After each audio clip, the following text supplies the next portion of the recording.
14 फरवरी 2019 Jammu Srinagar national highway.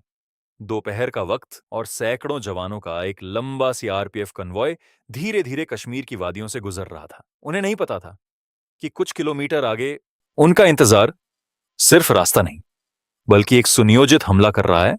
और यहीं से कहानी शुरू होती है। उस दिन जो हुआ उसने पूरे देश को हिला दिया, लेकिन असली सवाल उस धमाके से पहले शुरू होता है। क्या सच में कोई वार्निंग थी?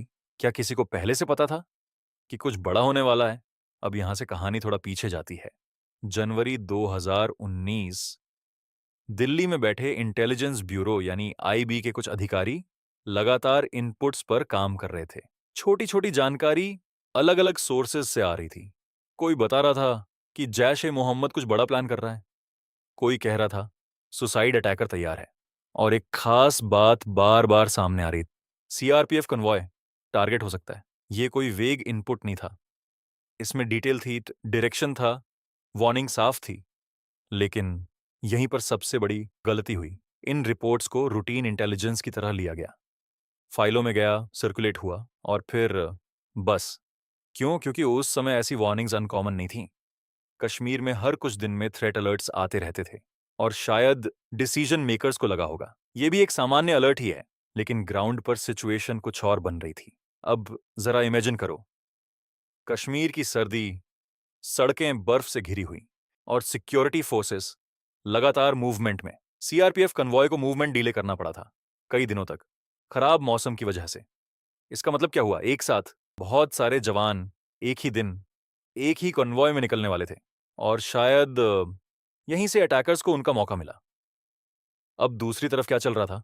पुलवामा के एक लोकल लड़के आदिल अहमद डार धीरे धीरे रेडिकलाइजेशन की तरफ बढ़ रहा था। वो पहले एक आम कश्मीरी लड़का था, लेकिन कुछ घटनाओं के बाद उसका माइंडसेट बदल चुका था। और फिर जैश ई मोहम्मद ने उसे चुन लिया। उसकी ट्रेनिंग हुई, उसे तैयार किया गया, और सबसे खतरनाक चीज, उसे एक सुइसाइड मिशन के लिए इस्तेमाल किया गया। लेकिन असली सवाल अभी भी वही है, क्या सिक्योरिटी फोर्सेस को इसका अंदाजा था? अब यहां एक और लेयर खुलती है। आईबी ने सिर्फ जनरल वार्निंग नहीं दी थी, बल्कि स्पेसिफिक मेंशन किया था। एक्सप्लोजिव लेडन व्हीकल कॉन्वॉय को टारगेट कर सकता है, यानी थ्रेट का तरीका भी बताया गया था। लेकिन ग्राउंड इंप्लीमेंटेशन में कई गैप्स रह गए। कॉन्वॉय मूवमेंट स्टैंडर्ड प्रोटोकॉल के हिसाब से हुआ, लेकिन इतने बड़े कॉन्वॉय के लिए एडिशनल प्रिकॉशंस शायद जरूरी थे।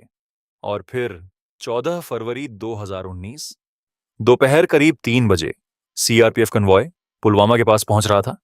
रास्ता साफ दिख रहा था, ट्रैफिक कंट्रोल लेन था, सब कुछ नॉर्मल लग रहा था। लेकिन असली खतरा सड़क पर नहीं, बल्कि उस गाड़ी में था जो धीरे धीरे कन्वॉय के पास आ रही भी थी। एक सफेद मारुति इको।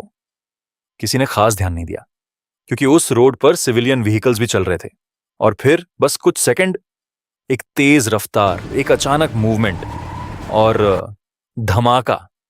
इतना बड़ा ब्लास्ट कि आसपास का पूरा इलाका हिल गया। धुआं, चीखें, बिखरे हुए मलबे और खामोशी। 40 से ज्यादा जवान एक ही पल में, सब खत्म। और यहीं पर सब कुछ बदल गया। पूरा देश शॉक में था, लेकिन अंदर ही अंदर एक और सवाल उठ रहा था, अगर वार्निंग थी तो ये कैसे हुआ? अब इन्वेस्टिगेशन शुरू हुई। एजेंसीज ने हर एंगल को खंगाला, call records, local networks, cross border links, और धीरे धीरे पूरी चेन सामने आने लगी। जैश ए मोहम्मद का इन्वॉल्वमेंट साफ हो गया। पाकिस्तान बेस्ड हैंडलर्स प्लानिंग में शामिल थे। लेकिन जो बात सबसे ज्यादा डिस्टर्बिंग थी, वो ये कि कुछ पीसेस पहले से मौजूद थे। इंटेल अलर्ट्स थे, पैटर्न्स थे, सिग्नल्स थे, लेकिन वो सब एक साथ कनेक्ट नहीं हो पाए। क्यों? क्योंकि इंटेलिजेंस एक पजल की तरह होता है, हर पीस अलग अलग आता है, और अगर समय पर जोड़ा ना जाए तो पिक्चर अधूरी रह जाती है।